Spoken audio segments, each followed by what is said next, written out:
Hello, today I'm coming to you with another recipe. This is for a keto cheesecake made in an Instant Pot. It's for a very small portion. As you can see, it probably feeds about 4 people. I've got my pan already prepared with parchment paper on the bottom and the sides, and I've got all my ingredients out. Now you want to have your cream cheese and your heavy cream at room temperature, and your eggs as well.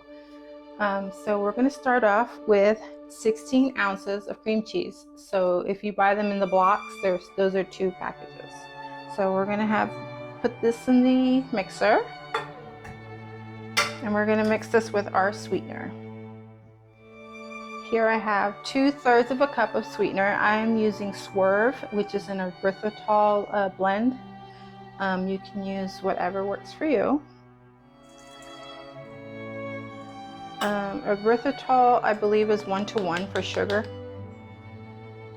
So there you go. And we're going to start this up on low. I'm going to lock it in.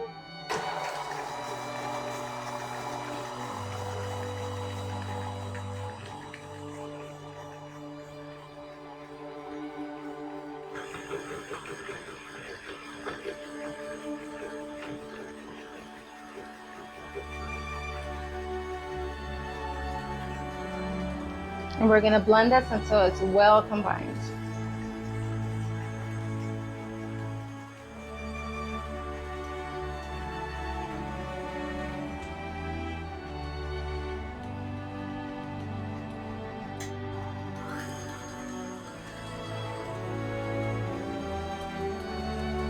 Okay, so now we have our sweetener and cream cheese mixed. Now we're going to add some more ingredients. So we're going to add the heavy cream. We have 1/4 of a cup of heavy cream.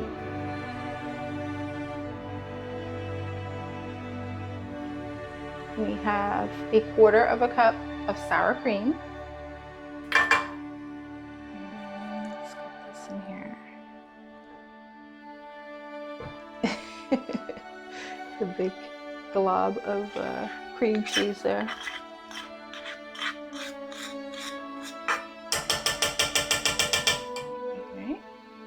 And our 2 eggs.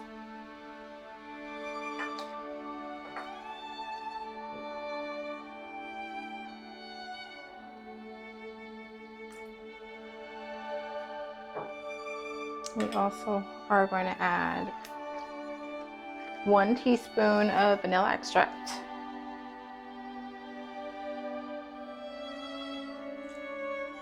I'm going to add 2 because I really love vanilla flavor. And a teaspoon of lemon juice. If you have fresh lemon juice, that's better. And if you do, you can add lemon zest to this, which would kick up that lemony flavor. But I'm just using the easy route and going the easy route using the bottled stuff. And now we're gonna just mix all this together.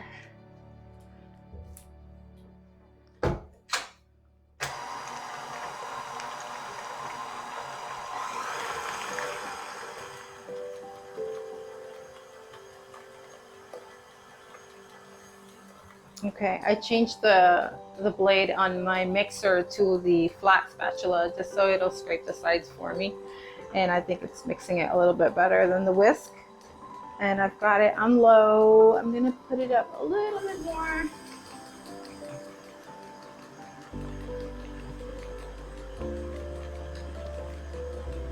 And you don't want to mix it for too long because you don't want to have butter. But I think this looks good.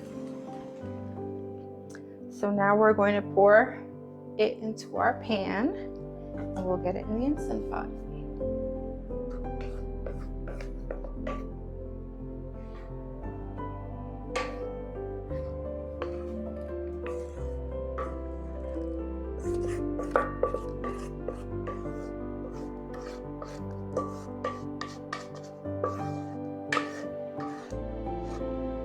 Smells so good.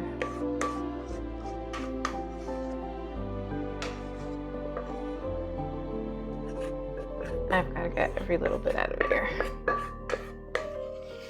All right, that looks good. And we're going to spread the top just to even it out a little bit. I'm also going to tap it on the table just to get the air bubbles out of it. Okay, so this is what it looks like in the pan. I was tapping it on the table to get some of the air bubbles out of it. But that's what it looks like. This is a 6-inch springform pan. And I'm going to now get the Instant Pot ready and get it in there to cook. Okay, so here we have our Instant Pot. I have 1.5 cups of water that I'm going to put in here. I made a little sling out of aluminum foil so that we can get the pan out when it's hot later. If you have one of those silicone ones, that's great. I need to get one. But for now, 1.5 cups of water are going to go in here. We have our trivet, so to sit our pan on. We're going to put our sling inside of it. We're going to carefully put this in the center. And now we're ready to cook.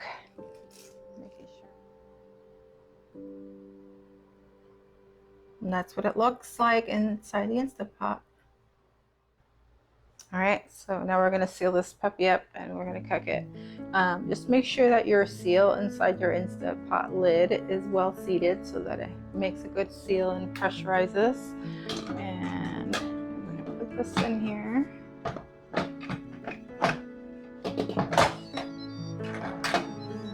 So it tells you with that beep that it's closed. I have it on venting and I'm going to turn it to sealing. And we're going to do a manual setting for 30 minutes.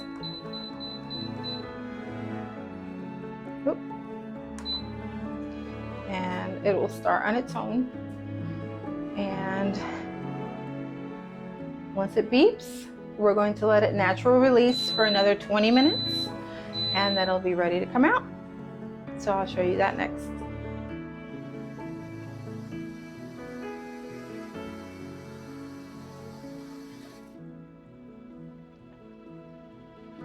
There you go, all nice and sealed. Now, the timer will start on the cooking process.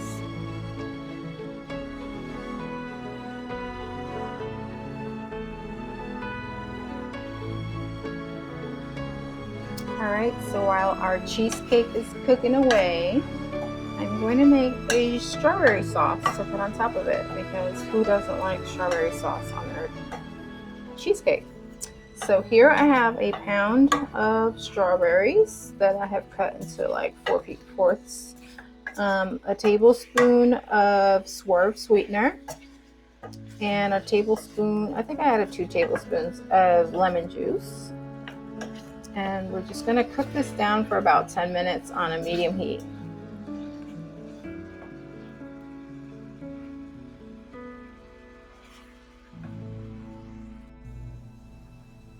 All right, so we are just about 10 minutes into cooking these. And look how broken down they are. Nice, made a nice sauce. Now you can leave this chunky like this if you like, or you can puree it in a blender. There's my timer.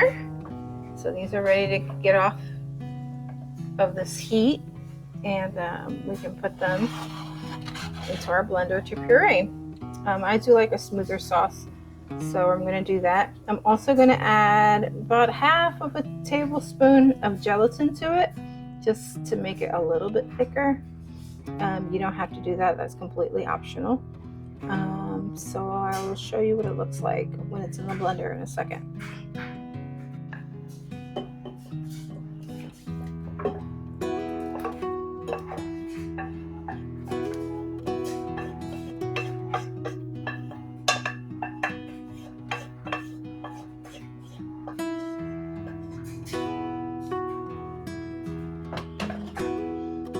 already added the gelatin to it. So where's my cover?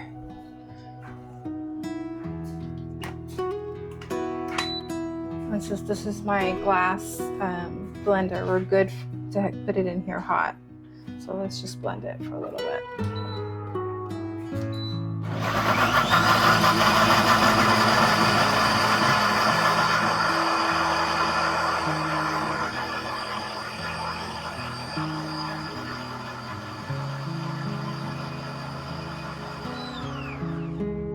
Okay, that was about 15 seconds. Let's see. I'll look in there, and that looks pretty good to me.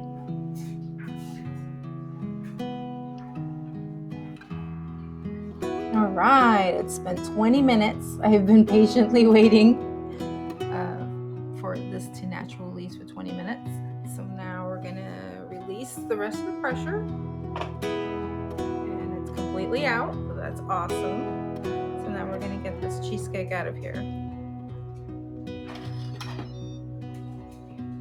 I am going to carefully take this off and try not to get any water on my cheesecake. Okay, so that's what it looks like. Oh my goodness, that looks amazing. So I'm going to get this out and put it on my cooling rack. Okay, now this should be cool enough to touch since it's aluminum, and it is. So we're gonna carefully lift this out and place it on the cooling rack. Yay! Woo-hoo! Okay, this looks really good. And it is jiggling, perfect. So I'm gonna let this cool out here in the cooling rack for an hour, and then I'm going to put it in my refrigerator for 12 hours. And then after that, we'll be able to put our delicious strawberry sauce on it and serve it. So hopefully the next time you see me, we'll be ready to cut the sucker.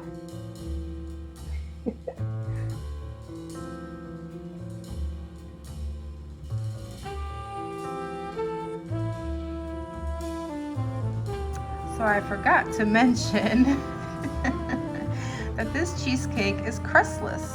You can definitely make a crust. To make it keto, make it with almond flour or with coconut flour and a little butter and some lemon zest in it and a little sweetener, and you got yourself a crust. I am not doing a crust for this one. I'm trying to keep it as low carb and as low calorie as possible. So we'll see how it turns out. Okay, this chilled for about 12 hours, and I got it out of the pan and took the parchment paper off. And now I'm just going to dress it with the strawberry sauce, and then we're going to try it.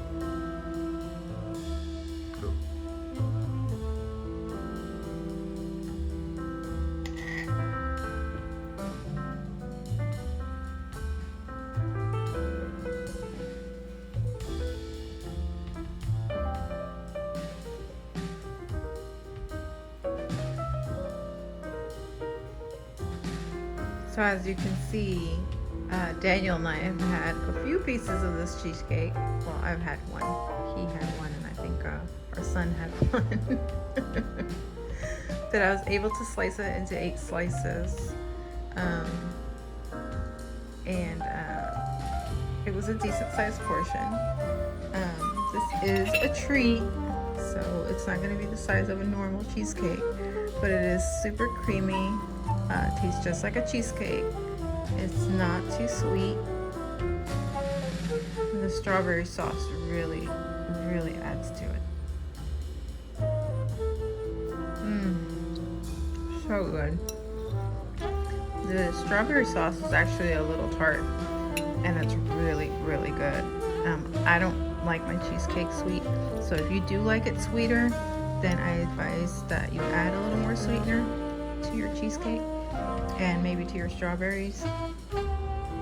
Also maybe add a little less lemon juice to the strawberries, and that will make them sweeter. But overall, I am really pleased with this. I am going to put the macros at the end of this video. So I hope you try this. It was super simple. Of course, you can make this in the oven as well. Just put your cheesecake in a water bath, and I would say cook it for the same amount of time and then just test it. It should be jiggly when it comes out. Continue to set in the refrigerator 12 hours to overnight. So thank you very much.